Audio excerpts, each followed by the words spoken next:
sealed shut and your head hanging low. Listen to the sound of the working class breaking its back.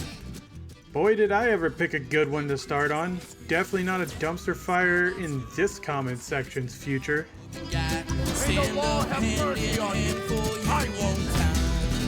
Let's talk about why The Outer Worlds isn't anti-capitalist. Fire is on, we all stand as one.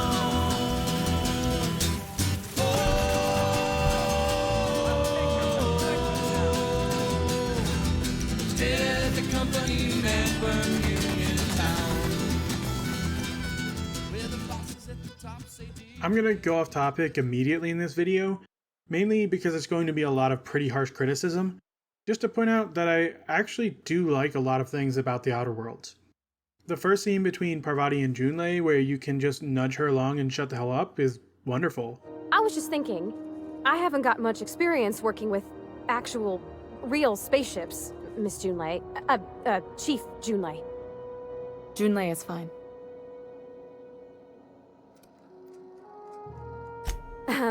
Okay.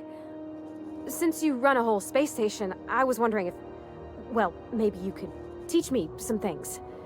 I could message you later, maybe? I'd be happy to make the time, Parvati. You can ask me anything. Wow, great! I'll do that then. I got goosebumps from that just because every other similar game has its dead-eyed companions defer to the player for every decision, even when it dramatically affects their life. It placed me in the world in a way that was really moving to me.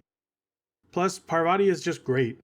Also, all the windows are fake, which is a brilliant thematic way to justify something that improves the game's performance. There's a lot of good moment-to-moment writing and a lot of good art direction and design. I mean, look at this shit. It's great. I don't want that achievement to get lost in me doing a critical reading of finer points that most people won't think about. I'm heading into the weeds, and this is your chance to turn back.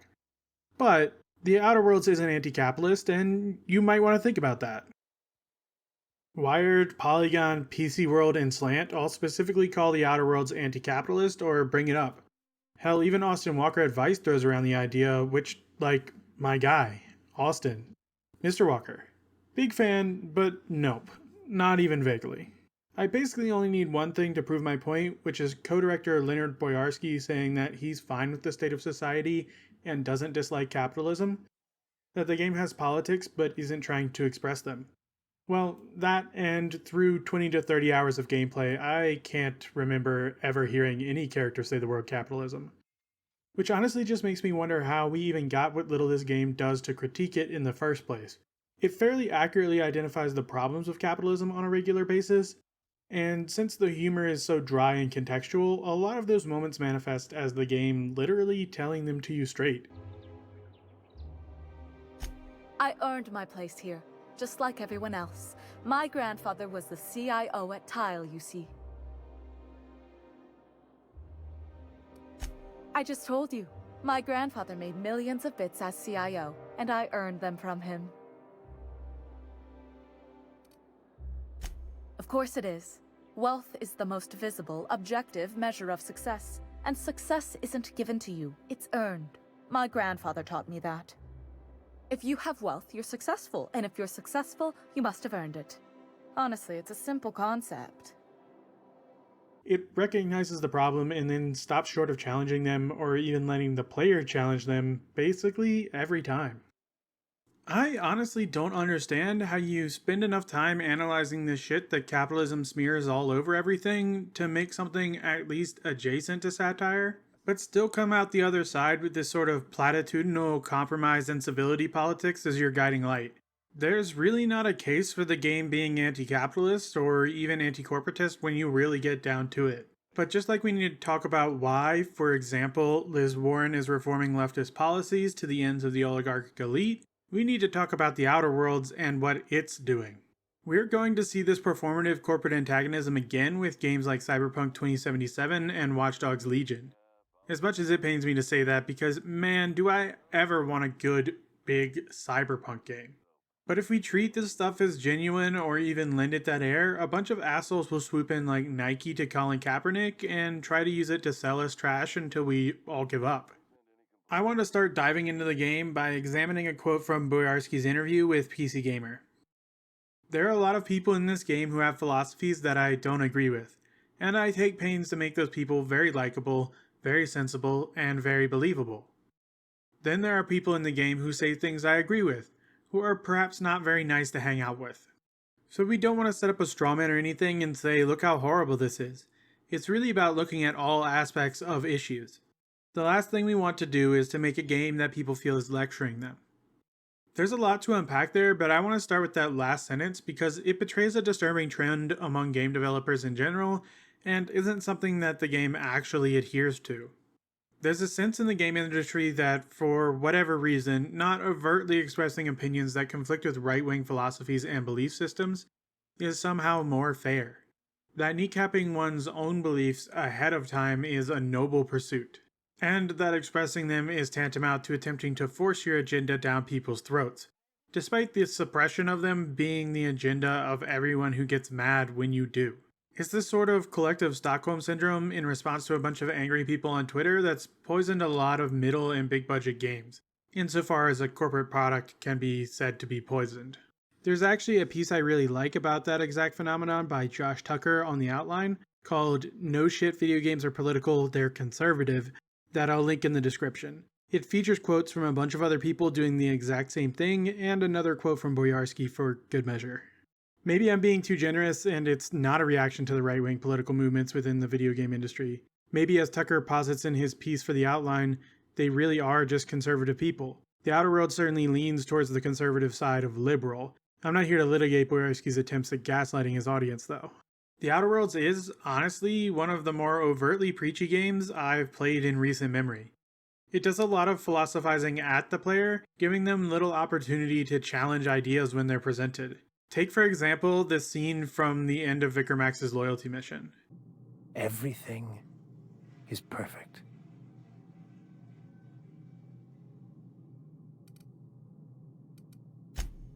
No, not perfect in that sense.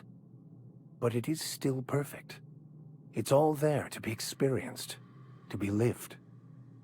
Of course there is pain and loss, but the suffering is caused by trying to control reality, clinging to the way you want things to be, not enjoying the way they are.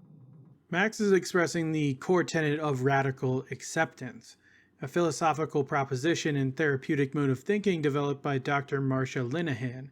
Like a lot of popular philosophizing, it's overly vague and seeking to posit an approach to thinking more than it is any real truth. It also doesn't provide an answer for anyone whose reality is that their reality will kill them if they don't attempt to stop it, and there's no way to point that out. It's kind of repulsive if you stop to apply it to the content of the game. Like, are the people in Reed's sanitarium supposed to just sit around and experience the perfect reality of being poisoned to death by the deadly mushrooms packed into their food? Is the problem really that they just want something that they don't have? Well, no, because they seem to have adopted radical acceptance already and consigned themselves to inhabiting their rented plots in the field outside Edgewater. Doesn't really make it less shitty though now, does it? Even when you can challenge an idea, NPCs regularly hand-wave away your contesting of their idea. Take, for example, basically every conversation with Stellar Bay's acting leader, Sanjar. Surviving alone isn't as easy as it looks. Thanks to the so-called hazard clause, Monarch has been cut off from the board's resources and protection for 10 years now. So-called is right. We've got our hazards, but we're still here, damn it.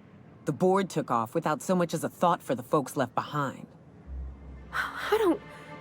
Dang it, Captain, that's not right. Folks on Monarch shouldn't have to suffer just because the board says so.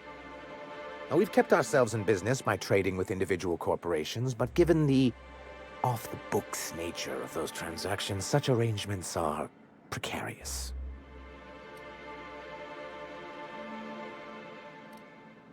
You talk like Graham. Freedom always sounds nice, doesn't it? It makes a rather pretty slogan. But if you sit down and tally up the costs, how you provide for yourself in the absence of aid, how you protect yourself from a hostile galaxy, it starts to lose its shine.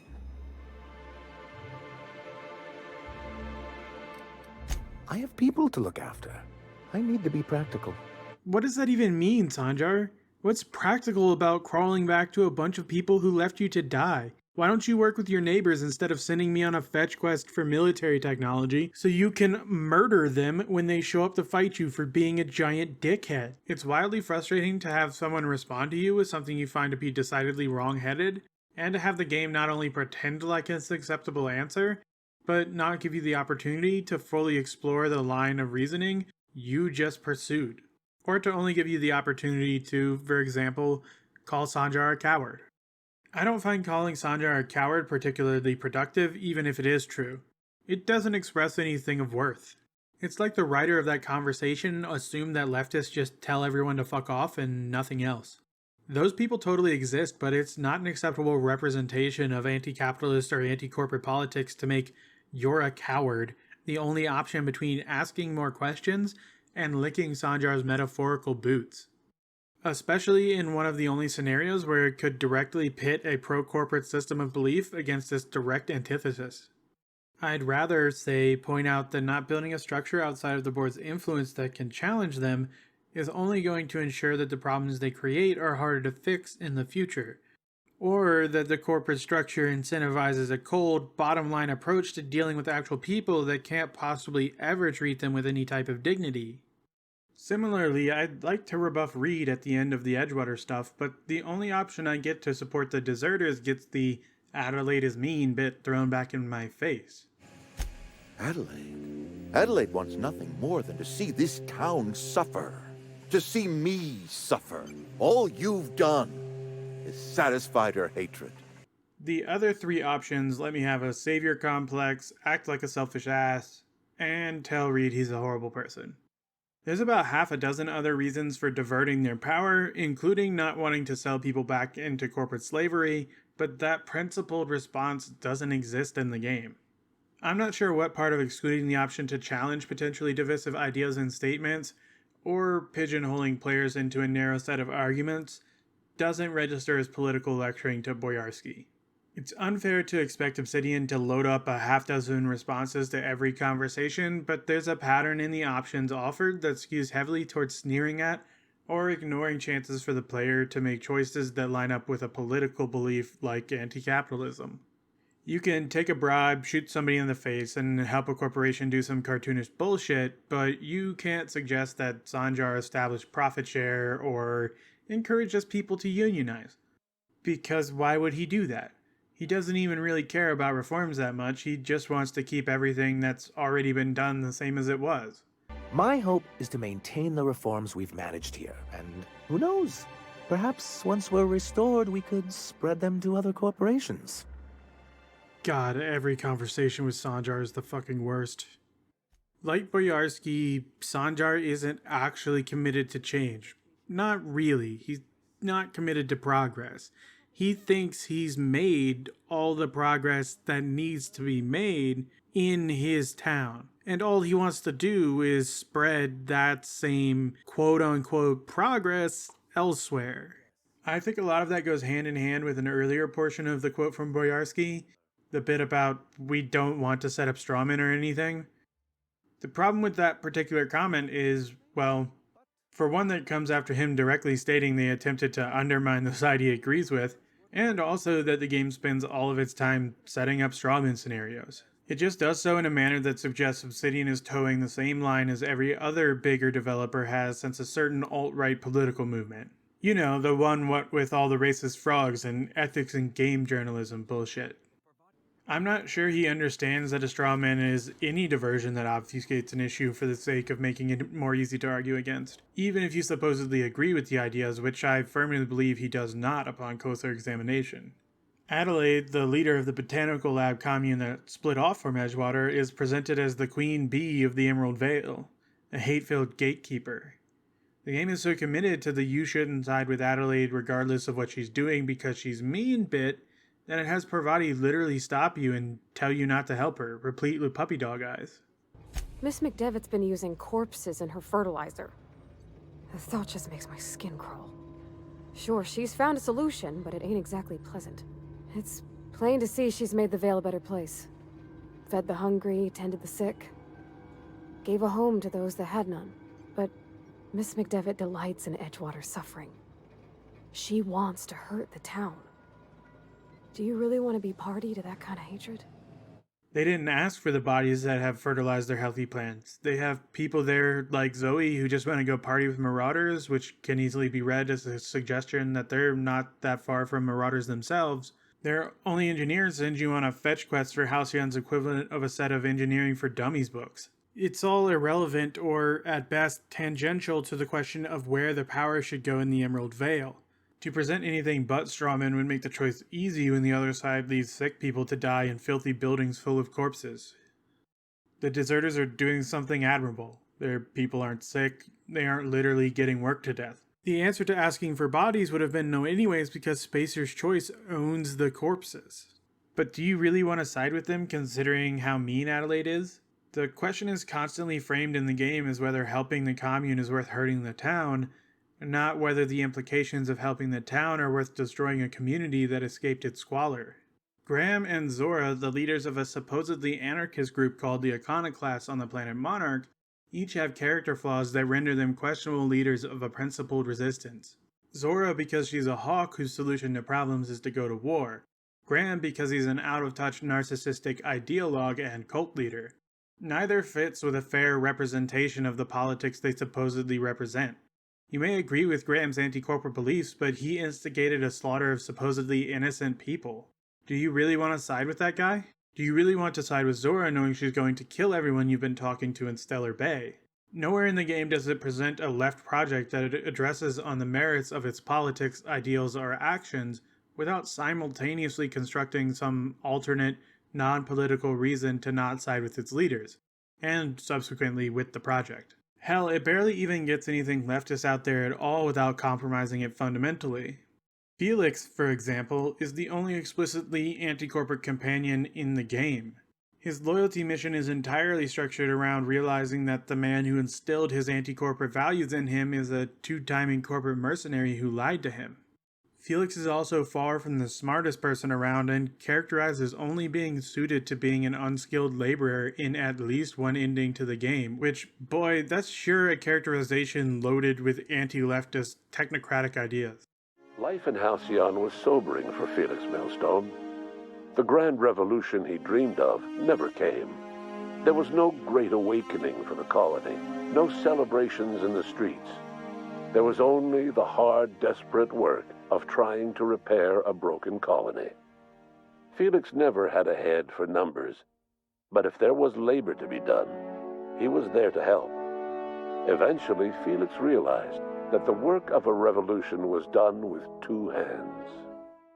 There's also an absolutely ridiculous side story involving a labor strike that I'll touch on later. Just know that this attitude towards the competing forces in Halcyon is persistently expressed, all the way through to the outcome of choosing between Phineas and the board. The theme is that the company man is reasonable and open-minded, while the revolutionary is violent, selfish, and closed-minded. You have? Is that what you were doing at the Ministry? Look, I'm not an unreasonable man. If you manage to storm the castle, as it were, and make it out of here with Phineas alive, I can't exactly afford more havoc than you've already caused. Fine. If you survive, you'll need someone to sell the rest of the board on your plan. The company man can be convinced. The revolutionary must be curtailed. Suppose some of our healthier folk could offer aid. Some of us need to stay in the city proper, though. Captain, this might really work. Truly? A compromise? I'm not sure I'd ever have heard as much from Graham. Graham was a murderous fiend, and I'd be shocked if you didn't already know that. All of this is supposedly in service of setting up an examination of all sides of the issues in the game, a strange play of fairness of a sort. But there's nothing fair about leveling the playing field for Reed while characterizing the alternative as a vengeful sociopath. Similarly, it's not a fair offer of agency to have the most humane solution to every situation be to compromise with people like Reed, and to have them consistently be the people most open to being persuaded to that compromise. The freedom to choose a worse option might fit a dictionary definition of choice, but it doesn't feel that way when you're playing. Or it didn't feel that way to me, at least, especially when the option I would have chosen was constantly being represented by a person who never morally aligned with the reason I would like to have chosen them. Even beyond my own politics, I found it kind of boring that the best option always seemed to be the middle. The idea that choosing a side is dooming yourself to a more damaging result is wasting the potential to actually test the moral character of the player in favor of promoting rote incrementalism. Despite thoroughly enjoying my companions throughout the course of the Outer Worlds, and a lot of the side content, I found myself exhausted when asked to wade through another mainline mission in which there was obviously a hand on the scales from the very start. Especially once I realized the game was never going to give me the choice I ultimately wanted. I mean, for crying out loud, there's not even an ending in which you dissolve the corporations and create an alternative system. The best you can do is become the technocratic top dog, the one person capable of steering a bloated ship in the direction of unfucking Halcyon's food supply. And what about you? The unplanned variable in the history of Halcyon. Long after Wells passed away, you carried on his work with more energy, determination, and brilliance than he could ever muster. The years that followed were hard, but Halcyon survived by the efforts of the Hope's most promising colonists, the greatest of which was you. That's the best you get. Even if you slaughter people on behalf of the iconoclast faux anarchism, kill all the board members you can find, and dismantle the viability of Spacer's Choice's slaveholding pen in Edgewater, you get compromise. The problem with this consistent undermining of one side to level the field for the sake of choice is that what it creates is simply a world that aligns perfectly with alt-right and liberal views.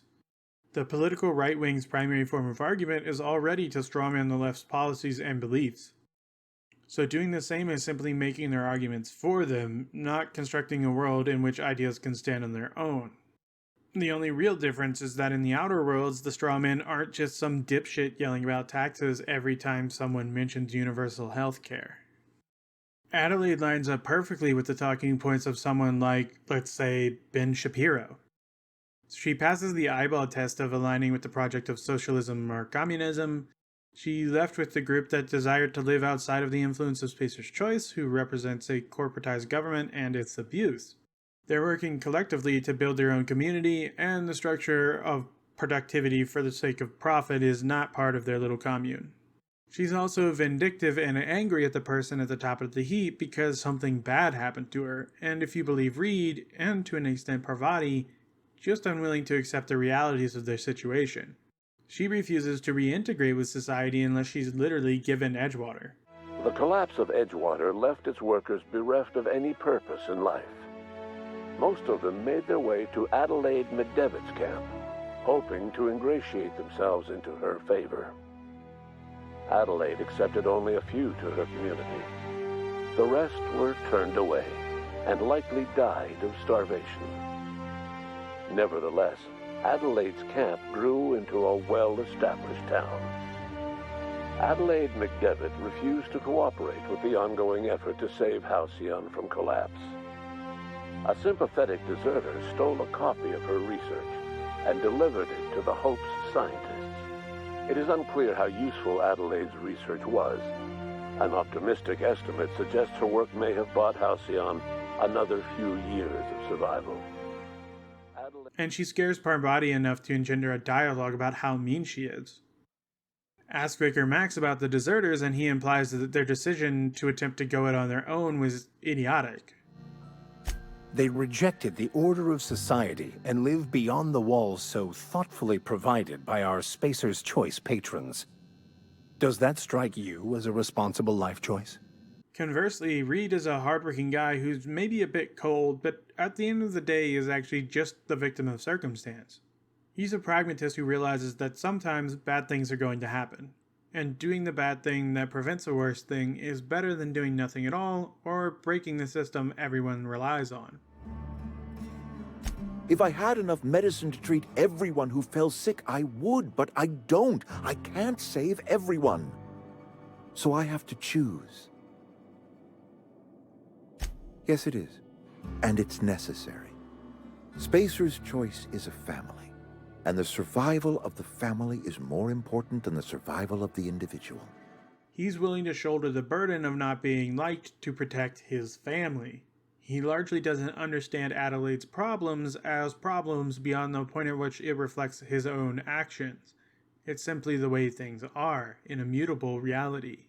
This lines up fairly close to Shapiro's description of the left as greedy, spiteful little gremlins only happy with taking from those who have earned their keep, and more interested in destroying traditions than accepting reality and getting on with their lives. The argument expressed directly to the player is that while Reed might be just as off-putting as Adelaide, he at least has a point that running the town is never going to be pleasant or easy, while Adelaide is only concerned with spiting him. The iconoclast evolving into violence regardless of the player's input echoes alongside recent right-wing propaganda painting anti-fascists and anti-capitalists in the US as violent instigators for standing up to people whose ideology has driven them to, among other things, run over demonstrators with cars, brandish and fire guns at anti-fascist protesters, and enslave people for years. There's just no way to resolve that scenario outside of compromising with Sanjar that doesn't result in slaughter. But siding with Sanjar alone at least results in the slaughter coming in response to the player defending Stellar Bay instead of attacking it. Similarly, the iconoclast's cultish, destructive tendencies betray a misunderstanding of what modern anarchy movements value, despite being described as anarchists. They eschew the concept of a decentralized society for something more similar to an authoritarian military dictatorship and anarchism by way of the infamous cookbook. Their desire to go to war with Stellar Bay doesn't stem from necessary resistance to an oppressive system, but rather a desire to further spread their cultist message or simply secure supplies, depending on who's left in charge. It is once again a characterization of that particular brand of politics that lines up with the decidedly right-wing worldview of leftists as murderous political zealots. He's Stalin. Graham is basically Stalin. More of an idiot and definitely less well-liked, but he's fucking Stalin. It's also not an accident that Zora, who you have to put in charge if you want to compromise, is revealed to not really be at odds with what the corporations are doing, and to actually have been the cream of the professional managerial class crop before Graham offed all the executives. He won't hear reason now, and I wouldn't trust him again. That's an interesting suggestion. I confess I don't know much about her except that she worked for Rizzo. I'd be willing to consider it, but I need to see her review first. Very well. I can't promise anything, but let's see what we have here. Well, it seems like she's actually very qualified. I wasn't expecting to say this, but if you can put her in charge and convince her to agree to a meeting, I'd be willing to discuss terms. Perhaps the least flattering example of a fundamental misunderstanding of leftist politics is how the game handles a small subplot in Stellar Bay about striking workers. Talking to a supervisor at the local Saltuna cannery reveals that a subset of its workers have gone on strike. As expected, the supervisor badmouths them and sends the player off to disrupt the action. Caleb Herrick runs the autoloader operators. He thinks I don't pay them enough for flipping switches and turning dials. So the job's easy, but you're not doing it? Something smells here. I mean, everything smells in here, but something's fishy. Wait. Over the course of the mission, it can be discovered that the supervisor has been dipping her hand in the till via creative rounding errors. The player can then convince her that the workers she derided as just flipping switches should get the same pay raise for the work that they do as she feels entitled to, because they're all on the same side and they all feel the same way. You know, we're all on the same side here. My manager that stopped giving me hours at the movie theater in the summer before I went to college, subsequently torpedoing my last summer to spend time with my high school friends, because she met me once and decided in 5 minutes that I'm lazy, was actually on the same side as me. Weird, I know. We're on the same side because she was making a play for a corporate position and got stiff-armed back into a store manager role that she's still in to this day. But hey, it gets that worker animosity towards management generally results from their acting like tiny tyrants, so it at least resembles a strike storyline. Or it would, except I left out of that description all the bits where the writers obviously don't know how strikes work or why people go on them. First off, the cannery is still operating and only that one subset of people has gone on strike. Even in the unlikely event that a small factory was unionized in such a fragmented way, strikes don't normally just involve one small group of workers. They also don't tend to result in individual businesses being able to absorb the strain of the departing workers, otherwise they wouldn't be very effective. If you know how strikes work and generally found it weird that the first person I ran into was the factory foreman, well, that's because there's no picket line or demonstration of any kind going on. You wouldn't know what was happening at all unless you caught some radiant dialogue or, like me, doggedly hunt every named NPC in a new location like a creepy collector. Where are the workers, you ask? Well, they fucked off down the street to party at the bar. No, really, they literally ask you if you want to party with them when you show up. You from off-world? A ship captain? Well, I'll be. Here, let me buy you a drink. Consider it an MSI welcome.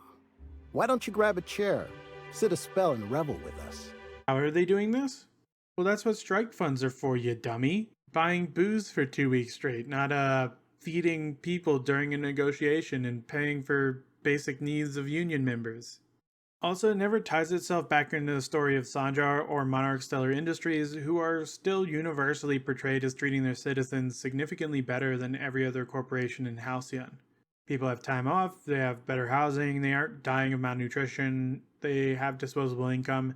Oh, and that in turn implies that only people in comfy jobs strike, but connects that more to them being entitled than it does to them actually having some expectation that they won't be immediately kicked to the curb. Or killed, because the only other workers we see work for Spacer's Choice, and they're basically slaves. Yeah, I was the closest living person relative to his body at time of death. I'm the one who found him, you see, so I pay the fines. Suicide's a crime. The legal term is irreparable damage to company property. What Eugene did to himself was vandalism. Oh, and there's a history of companies literally fighting their own workforce when they represent the only form of authority in an area. Just look up the Coal Wars of Appalachia if you have any doubt about that. I'm not going to sit here and say this type of situation has never occurred, because how could I possibly know that? But when you've got one shot to portray a labor strike and you choose the most disorganized, unmotivated version of the workers involved, while pointing out that their boss is doing the job of two people like it's relevant at all to resolving the situation of the workers, how is anyone who supports workers' rights supposed to feel about that except annoyed or disappointed? The little swipes it takes at the nominally left characters in the game extend beyond bigger, more apparent narrative choices. The iconoclast NPCs get generic names like Agitator and Rioter, while the non-named members of Adelaide's group are called deserters. The nomenclature these groups use for themselves is defined in the terms of their direct antagonists. With the exception of Sublight Shipping and Salvage's thugs, which line up with it being a company of literal pirates, the corporations get no similarly loaded descriptors. Their cops aren't called cops, basically. Hell, even when they're standing around with crazy-looking scythes, they rarely get a particularly threatening name, despite all being highly militarized police forces with so much firepower that they join the player in their assault on the final area if appeased. All right, MSI. I'm not one for rousing speeches, but the captain needs our help. So, get in there and fight! A lot of this can be attributed to the Outer Worlds being a story of the middle that, as it does with Parvati and the Power Station, spends its time insisting to the player that it is of the extremes while never actually getting there. It really wants you to know that compromising with the corporations is the best option, so it constructs a fantasy world where the opposition to anti-corporatism actually understands the concept of compromise. In contrast to the world we all live in, where compromise is just shorthand for the Turtle Man getting the liberals to gut their own bills before they're even introduced. It's not hard to see where the initial impression of the game as anti-capitalist comes from. The caricature of the evil corporation in idiotic capitalist is something you'd expect out of a more lighthearted leftist work. But the game is satire and parody, and the problem with those two forms is that they inherently live in the same space as the thing they critique. Parody and satire also fall apart when there is no way to meaningfully exaggerate their subjects. It's why all the Trump parodies got boring so quick and just started poisoning our brains. It's not satirical to imagine a corporation working people to death, or denying people healthcare, or treating its workers like slaves. Those things are all actually true. They exist in the real world. But portraying their direct antagonists as people who will let their neighbors die in droves for the sake of pride and paranoia, or literally shoot each other in the face over disagreements and direction is not. It's an exaggeration of leftist bickering that really does happen, mostly in academia and online, but it's significantly more severe. In a nod to Vicar Max's line in his loyalty mission, all the people trying to change things are ridiculous, and the ones willing to fix what we have are the rebuttal. It doesn't know who to satirize, so it satirizes everyone, except Parvati, I guess. Compare that to a game like Red Dead Redemption 2, which, while not as explicitly focused on politics that extend to the modern world, knows who is fair game. Knows that the fun comes from punching up and sideways, not down. The Outer Worlds does not understand that concept. Everyone is fair game regardless of whether their pedestal is a soapbox or an ivory tower. Unlike Red Dead Redemption 2, the Outer Worlds has no defined sense of antagonism towards the powerful. Its antagonism is instead focused on people who are assholes. You want to get rid of the board because they're assholes, but you don't want to get rid of the structure because there's good people using it like Sanjar. Which, mind you, isn't a case for Red Dead Redemption 2 being exceptionally anti-capitalist, but it at least understands the concepts of what's going on there, the dynamics of those relationships. Which kind of goes hand in hand with something that only really struck me after I started making this video. After taking multiple passes at the script and thinking a lot about this game, I'm not even sure capitalism exists in the Outer Worlds. At least not in any way we would understand it through the lens of any lived experience. That might seem crazy with all the giant corporations and pompous rich shitheads, annoying ads, and vapid vending machines, but bear with me for a second. Something that resembles the market-based, wealth-based economic system we call capitalism certainly exists, but none of the game's take on capitalism is the power structure that anti-capitalists seek to overturn. Power in Halcyon is not tied to wealth, and it's never implied that wealth is a determining factor in achieving it. Celeste Jolicoeur, for example, has influence and wealth. She lives in the place with all the powerful people, but she doesn't really have any of her own despite being a high-profile fashion icon. In a blatant reference to the Hunger Games, she's off by those higher up the food chain for making the player the same outfit that she makes for Parvati, but in a more degenerate way. Which I guess could be a piece of commentary on how snowflakey powerful people are, if I trusted the game to make one that nuanced after a couple dozen hours of it trying to give me a concussion with the force of its philosophizing. But that's not a case I'm going to make. Celeste doesn't have power. She's as expendable in her role as the workers of Edgewater. Perhaps even more so considering the swiftness with which the punishment is meted out. She is entertainment, a consumable luxury item. Consider again the woman who yells at you about inheriting wealth. She doesn't describe it as a direct form of power, she describes it as an indicator of success. It's a byproduct, not a driving force. Instead, power seems to come from position in the oligarchic hierarchy of the corporate governors relative to the board. Sanjar isn't desperate to get MSI back onto the board to make more profit. His goal is to be taken seriously and to obtain access to their status for the purpose of reform, or rather for spreading the small reforms of MSI elsewhere. His biggest problem isn't that MSI is struggling without board support, it's that he sucks at being convincingly corporate. He's setting his sights on a power play, not a massive profit. The specter of resources is repeatedly dangled over the player's head. The independent groundbreaker station needs repairs to avoid undue corporate influence, not because of the board's wealth, but because they have the resources. The Iconoclast attacked Stellar Bay for its resources, either infrastructure or supply-based, and the entirety of the Edgewater scenario is dictated by a lack of resources, specifically power and medicine. Moreover, the entire structure of Halcyon's government undermines any possibility for the capitalist accumulation of wealth to be a major factor in the determination of who owns those resources. Capitalism as a power system relies on the accumulation of private equity and property to modify one's powers. Think the Kochs, or to a much smaller extent, Donald Trump pre-election. Old Donald's power is so tied up in his wealth that even as president, he has continued to illegally profit off his business interests and desperately refused to release his tax returns. In Halcyon, though, the corporations are the government and everybody does business with them already. Their audience is entirely captive, sometimes literally so. Even on Monarch, the planet the board abandoned, MSI and Sublight represent the only major power players with meaningful connection to the outside world. There's nothing to gain on an individual level because everything valuable and thus powerful is systematically accounted for. In such a system, the accumulation of wealth is simply a formality, a status symbol like Pogs or Pokemon cards or Fortnite skins. It's status in a corporation that determines control of resources and in turn influence, not individual wealth. All the resources are already controlled, or at the very least access to them is, so having wealth doesn't increase power in the colony. It just grants access to an already commoditized good. There are no truly independent actors that even remotely threaten the authority of the board. The iconoclasts and deserters are bit players in backwards locales. One could be the most individually wealthy person in the colony and still not have more power than the person on the other side of the boardroom because the other person's corporation is more influential. No one is challenging the top dogs at Universal Defense Logistics, for example. They squabble and backstab like courtly royals, but no one's challenging them from below. Their squabbles are amongst themselves.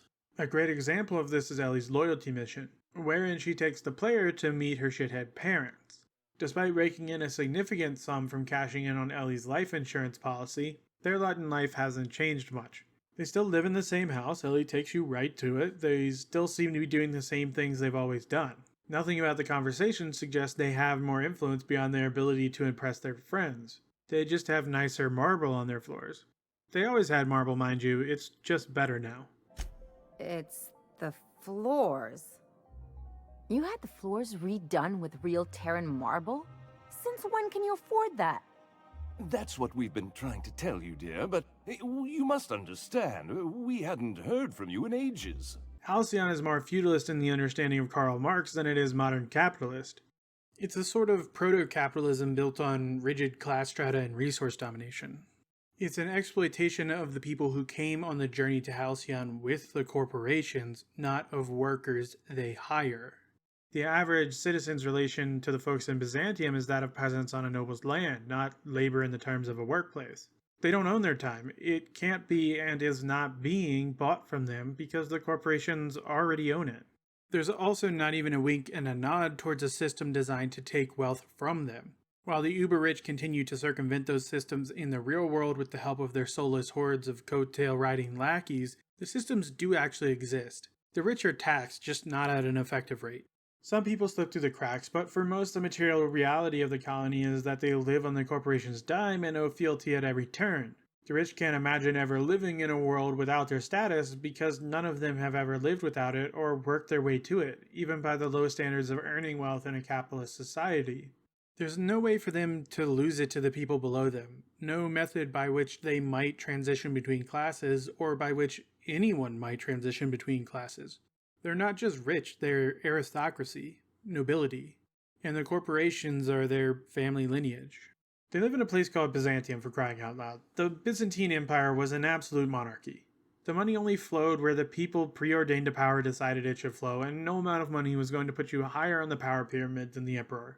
I get that the reference is meant to be to opulence, but opulence is not capitalism, though I do love that Byzantium is falling apart as much as any part of the colony. This could easily be a critique of capitalism, how it's so close to being feudalism in its late stage that the differentiation is purely semantical. But that would require some acknowledgement of its structure, some antagonism towards it, someone saying the word capitalism even once. So why bring this up? Why make a video with a 6,000 word script to talk about whether or not a game is anti-capitalist? Why voice these concerns at all about something I mostly enjoyed my time with? The answer to that is it's complicated. The people calling the game anti-capitalist or sprinkling the label into their work are people I'd like to see realize that it's not. Vice as a publication doesn't run from leftist sentiment these days, even if one of its founders is a giant alt-right asshole. I believe in Austin Walker as a thoughtful, critical voice who I expect to pick apart the aesthetic the game is presenting compared to its actual message. And who knows, maybe he did on the podcast that I don't really have time to listen to, but it didn't make it to me. And it didn't make it onto the site itself, from what I can tell. I'd like to see Patrick Klepek, who wrote a piece specifically about the implications of Edgewater, key into something I think he missed at the end of the piece. That the game is designed entirely around making you feel good about compromise. That the reason he left Edgewater feeling justified for driving Adelaide back into the town, and I left feeling conflicted about sending the power to the deserters, is because the game is designed to promote that compromise. I'd also like to see Slate, an independent publication, call out when the game's thematic flourishes are all style and no substance. It's the type of thing that makes a publication like that valuable. More importantly, conceding that something exists when it does not builds a narrative. like that The Outer Worlds is anti-capitalist, despite the people making it and the game itself expressing little hostility or understanding of capitalism itself. I feel like that should be obvious though, which is yet another reason I've dived down this interminable rabbit hole to begin with. Obsidian is a developer owned by Microsoft, even if The Outer Worlds isn't published by the monolithic software company. They have no incentive to poke a metaphorical hornet's nest because they themselves are benefiting from and are owned by a company that has benefited from capitalism. I like The Outer Worlds for what it is. A slightly smaller, less ambitious version of a type of game that I have always found intriguing but also regularly frustrating. There's value in something that is more focused than the games that The Outer Worlds takes its inspiration from. I also would love to see a game that reflects my own beliefs in any capacity that isn't mired in the myriad limitations in scale and ambition of the independent games market. But that doesn't mean The Outer Worlds is that just because it has anarchists and communists and you can side with those anarchists and communists. Not when it spends all its time telling you that it isn't. And I, for one, feel like that's something that's worth pointing out.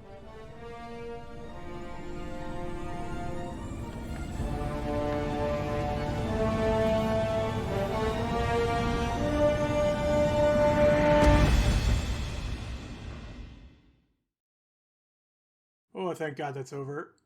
Oh, I spent way too long editing this video.